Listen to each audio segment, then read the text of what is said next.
Praise the Lord. हम अपने जीवन में परमेश्वर को अधिक महत्व देते हैं या लोगों की बातों को। हम अपने मान सम्मान को पहले रखते हैं या हम परमेश्वर को आदर देने में अपने आप को भी छोटा बनाते हैं। हमें अपने जीवन को परखना है कि हम अपनी परिस्थितियों में परमेश्वर को देखते हैं या हम लोगों को देखते हैं, उनके विचारों से, उनकी बातों से क्या हम प्रभावित हो जाते हैं। परमेश्वर के साथ जो हमारा संबंध है, क्या हम उसे खुलकर प्रकट करते हैं।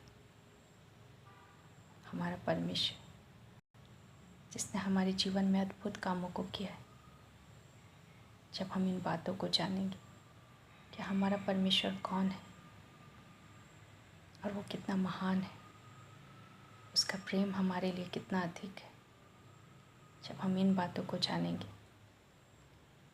तब लोगों का हम पर प्रभाव नहीं होगा, लेकिन हम अपने परमेश्वर को वो प्रेम, वो आदर दे पाएंगे जिसके वह योग्य है।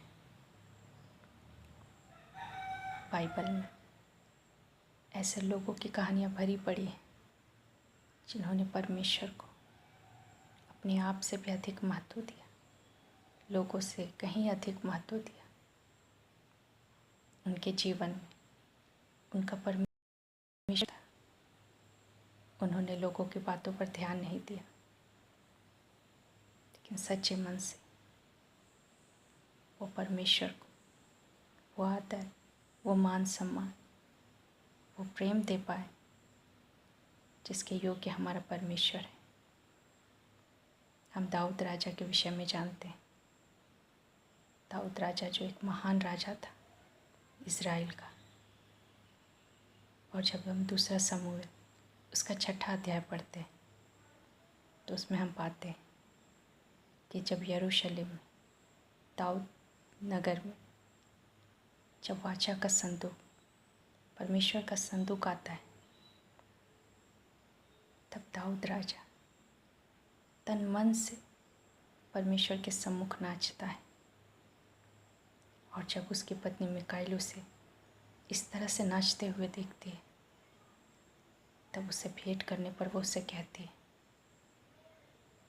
कि क्या राजा को इस तरह से नाचना शोभा देता है। इज़राइली चारों ओर थे, वो भी आए थे इस उत्सव में कि वो परमेश्वर के संदूक को जब यरूशलेम में लाया जा रहा था तो लोग उनके गवाह बनने आए थे। और उस समय दाऊद राजा, उसने अपने राजसी वस्त्र को उतार दिया, अपने मुकुट को उतार दिया और एक दास के समान उसने एपोद को पहना और परमेश्वर के सामने नाचने गाने लगा।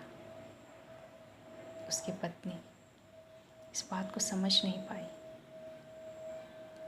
वो कहते थे कि अपने कर्मचारियों के, दासियों के सम्मुख इस तरह बदन उखाड़ कर नाचते हुए क्या वो एक प्रतापी राजा दिखाई देता है।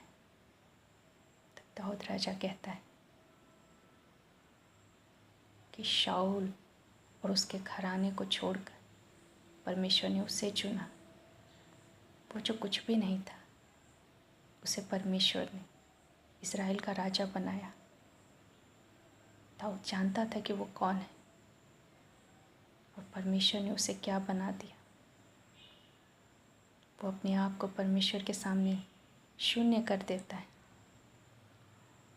वो राजाओं के राजा और प्रभु के सामने तन मन से नाचता है। वो अपनी महिमा को छोड़ देता है। वो भूल जाता है कि वो राजा है, लेकिन वो परमेश्वर के सम्मुख नम्र और दीन होकर आनंद के साथ नाचता है। उसने अपने मान सम्मान को छोड़ दिया अपने परमेश्वर के लिए, क्योंकि वो जानता था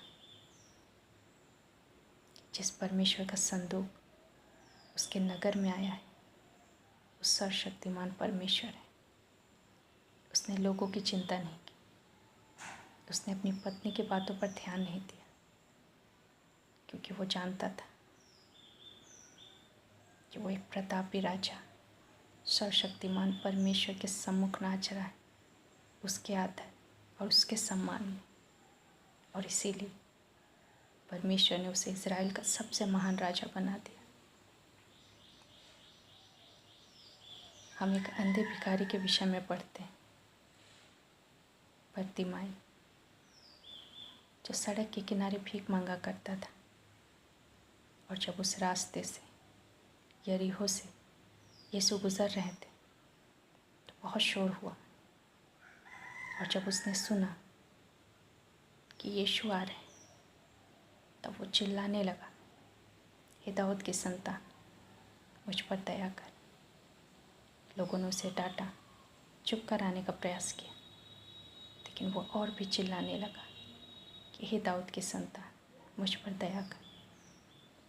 जब हम जान जाते कि हमारा परमेश्वर कौन है और वो कितना सामर्थ्य है, तब हम चुप नहीं रह सकते लोगों के डर से, लेकिन हमारी आवाज़ और भी बुलंद हो जाती है, क्योंकि हम जानते हैं कि जिस परमेश्वर को हम आवाज़ दे रहे हैं वो सच्चा परमेश्वर है, सामर्थ्य परमेश्वर है। उसने लोगों की बातों पर ध्यान नहीं दिया, लेकिन वो यीशु को पुकारता रहा। यीशु ने मुड़कर उसे अपने पास बुलाया और उसे एक नई दृष्टि दी, और अब वो सब कुछ देख सकता था। जब हम लोगों की परवाह नहीं करते, क्योंकि हम जानते हैं कि हमारी सहायता लोगों के द्वारा नहीं आती, लेकिन स्वयं परमेश्वर के द्वारा आती है, तब हमें लोगों की बात से फ़र्क नहीं पड़ता, वो क्या बोल रहे हैं उससे फ़र्क नहीं पड़ता, लेकिन हम अपने परमेश्वर को अपनी पूरी शक्ति के साथ पुकारते हैं। और यही बरतिमाई ने किया था। उसे पता था उसकी मदद किसी मनुष्य से नहीं आएगी, सिर्फ यीशु ही उसे नई दृष्टि दे सकते।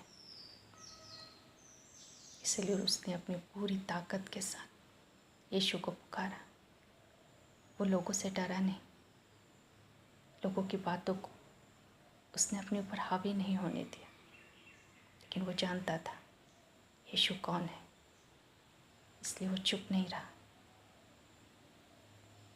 इसी प्रकार से हम एक पापनी स्त्री के विषय में भी पढ़ते हैं।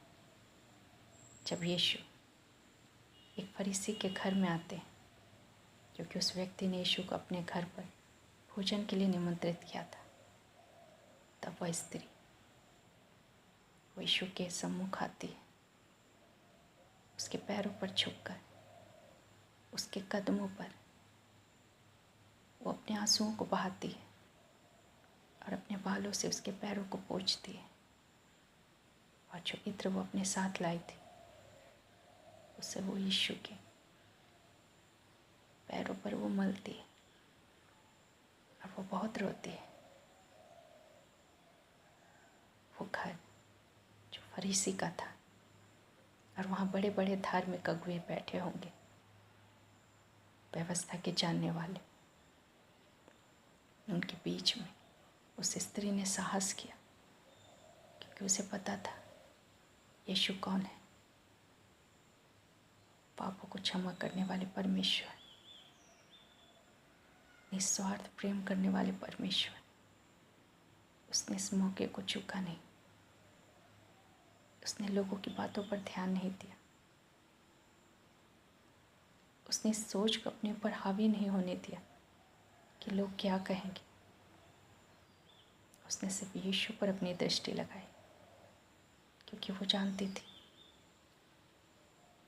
एकमात्र यीशु है जो उसे मुक्ति और उद्धार दे सकते हैं, उसके पापों की क्षमा दे सकते हैं। उसने लोगों की बातों की परवाह नहीं की।